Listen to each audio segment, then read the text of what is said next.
Hello students, today our topic of discussion is energy consideration in motional EMF. So motional EMF we have already discussed, and let us say does it obey the conservation law of energy or not. And before that, let me tell you a few more important things about vector dot product and cross product. So I have already told you about vector dot product. Now you see, we know that phi, this is magnetic flux, it is a scalar quantity. So to obtain this, what do we do? Dot product of vector B and vector A. B is the magnetic field, A is the area vector, B is the magnetic field vector. So when we use dot product, if the result we use to obtain is a scalar, then we use dot product. Remember, and which is equal to BA cos theta.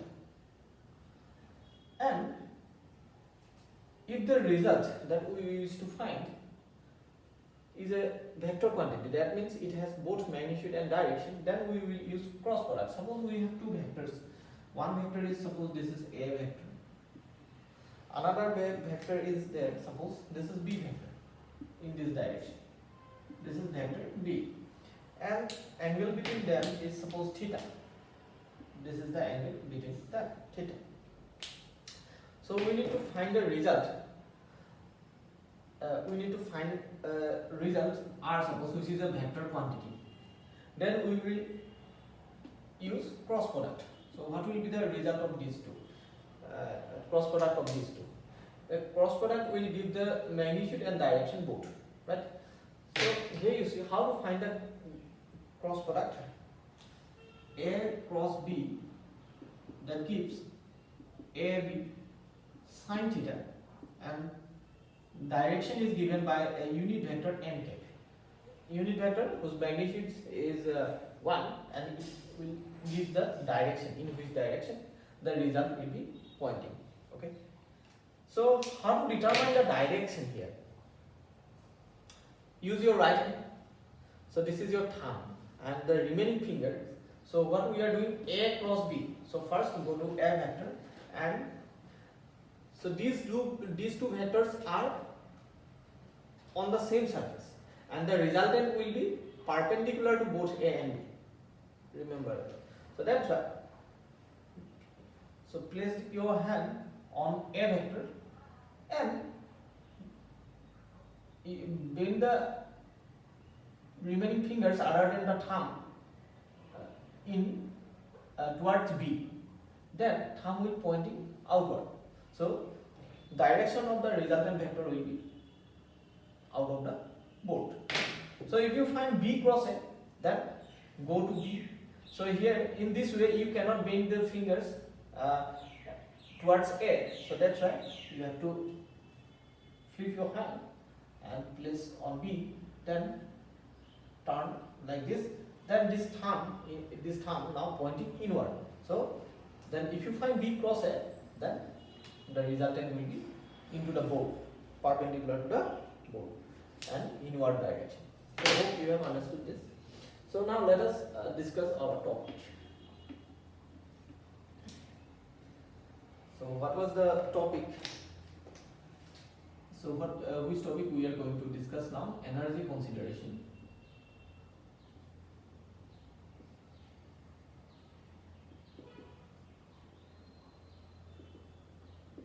In motional EMF. In motional EMF, right? So here you see.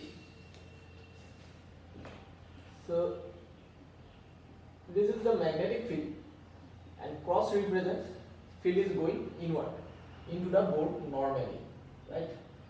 This is magnetic field. Now let us consider a rod.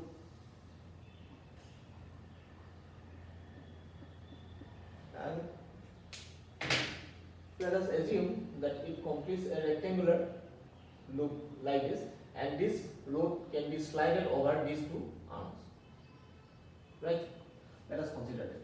And the length of the rope, this length of the rope is L, right? and magnetic field is B. It is into the pole. Now, what happens? We know when we move this rod in this magnetic field, then induced EMF is developed. So in that case, what happens? So while we are moving this rod, that means we are applying force. That application of force means utilization of energy.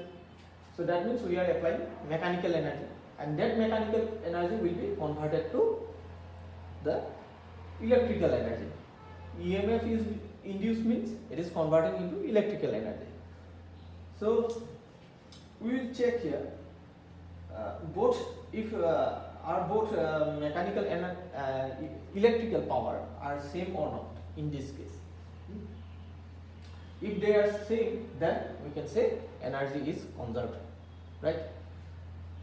So now, one more important thing: how to determine the direction of EMF when you move this rod towards this direction. If the rod is being moved to this direction, towards me, then what will be the direction? That direction will be given by again the right hand rule. You can apply the right hand rule. So this is the direction of motion, and bend the fingers towards the magnetic field and thumb is pointing downward. So in that case, direction of current is downward. And we know that current flows from positive to negative terminal. If current is direction of current is this, then this side should be positive and this side should be negative. So hope you have understood this, right? So it is moved with velocity, suppose v. So now here you see in motional EMF we have already derived that E is equal to BLV, right? We have derived this formula BLV. B means magnetic field, L is the length of the rod, V is the velocity with which this rod is being moved, right? And the current flows through this rod I according to Ohm's law, potential. So EMF is nothing but potential difference, E by R. R is the resistance, overall resistance of this, you can consider that way, or resistance of the rod. Okay, so now E is equal to now BLV put here by R. This is suppose equation number. Let me take 1. Okay. Now, so when you will move this conducting rod in this magnetic field, and EMF will produce. If EMF is produced, if EMF is induced here, then there must be a force exerted by this magnetic field, right? So because when surge flows through, EMF is induced means here current is flowing in this direction here, as I have already shown. Flow of current means flow of surge. When surge flows through a magnetic field, then magnetic field exerts force on the charge. That you have got to study in class 10, right? Now, to determine the direction in which this magnetic field will exert force on this rod, this conducting rod, we have to use Fleming left hand rule. That also you have studied in class 10, right? So how to use that?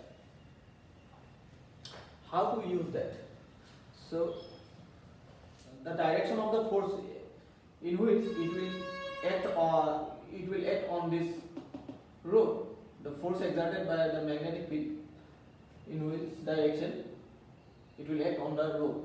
To determine that, so we have already determined the direction of current. So the direction of current is in this direction. The induced current, direction of induced current we have determined in this direction, right? Using the right hand thumb rule we have used that. or you can write right hand Fleming's rule also to determine the induced EMF. So how to do that? So this first finger towards the magnetic field and this thumb towards the motion. This thumb, you can see this thumb, put the thumb towards the direction of motion, and this first finger towards the magnetic field. Then this finger, middle finger is going downward. So that is the direction of induced current. That is the direction of induced current. And magnetic field is perpendicular to the board, into the board, in this direction. So now let us determine in which direction force will be exerted on the rod. So to determine that, so middle finger represents, this is your left hand, Fleming's left hand rule should be applied here. So middle finger should be pointed towards the direction of the current, and this first finger should be in the direction of magnetic field. Then this thumb is, in that case, this thumb, can you see my hand? This thumb is pointing towards me in this direction. In this direction. This is the thumb and this is the middle finger, and the first finger is pointing into the board. So this is the direction of the force exerted by the magnetic field, right? So this force is given by